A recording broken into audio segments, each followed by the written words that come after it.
एक बार यूपीएससी 2022 का इस क्वेश्चंस को पढ़िए। यहाँ पे अपन 50 प्लस एलिमिनेशन टेक्निक के माध्यम से यूपीएससी के पीवाईक्यू को सॉल्व करने की कोशिश कर रहे हैं। क्वेश्चंस कुछ इस तरीके से हैं। Government law officer and the legal firms are recognize as a advocates but corporate lawyer and patent attorneys are excluded from the recognition as a advocates. अगर हिंदी में पढ़ेंगे तब भी आपको ये लैंग्वेज इतनी ही टफ देखने को मिलेगी। सरकारी विधि अधिकारी और विधिक फर्म अधिवक्ता के रूप में मान्यता प्राप्त हैं, किंतु कॉर्पोरेट वकील और पेटेंट न्यायवादी अधिवक्ता की मान्यता से बाहर रखे गए हैं।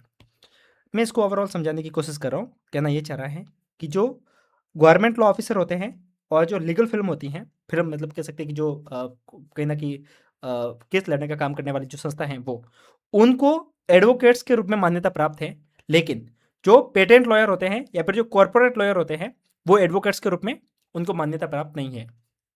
वैसे तो इसको नॉलेज के बेस पे सॉल्व करेंगे तब भी आपको पता चल जाएगा कि जिस व्यक्ति ने बीए एलएलबी की है, जिस व्यक्ति ने एलएलबी की है तो उनके पास में ऑब्वियस सी बात है कि एडवोकेट्स का जो राइट है वो मिल ही जाता है। ठीक है, लेकिन अपन को यहाँ पे एक बात समझनी है कि 1 सेकेंड, इसको मैं थोड़ा सा सेट कर देता हूँ, है ना।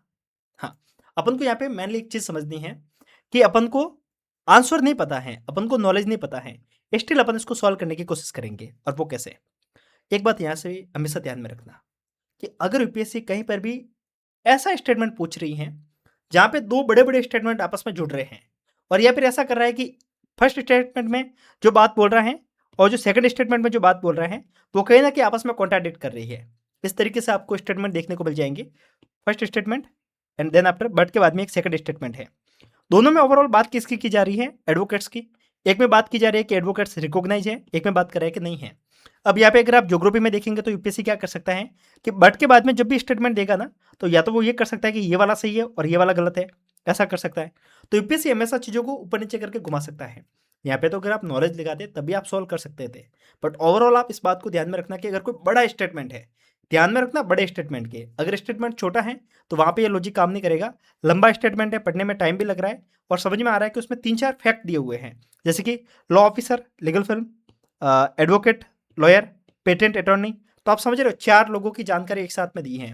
तो इस केस में क्या हो सकता है कि बहुत ज़्यादा गलतियाँ होने की संभावना है और उस सेंस में स्टेटमेंट गलत हो जाता है। आपको हमेशा देखने को मिलेगा, आपको समझ में आ जाएगा।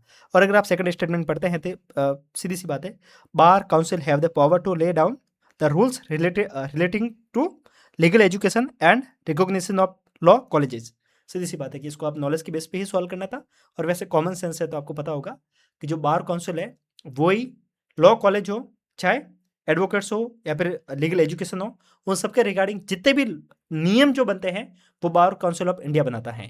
अगर आप एलएलबी कर लेते हैं उसके बाद में भी अगर आपको प्रैक्टिस करनी है तो उसका लाइसेंस भी आपको बार काउंसिल ऑफ इंडिया ही देता है। तो आपको थोड़ा बहुत पता होना चाहिए। नॉलेज यहाँ पे लगाएंगे, यहाँ पे अगर आप एलिमिनेशन लगाते, लॉजिक लगाते, कुछ भी लगाते तो स्टेटमेंट आपका गलत यहाँ पे हो जाता। आप ऑप्शन नंबर सेकंड पे पहुंच के इसका सही आंसर निकाल सकते थे। ध्यान में रखना कि अगर आप इस सीरीज से जुड़े हैं, अगर आपको ये बढ़िया लग रही हैं तो मैं आपको पूरी प्लेलिस्ट बना के दिया हूँ।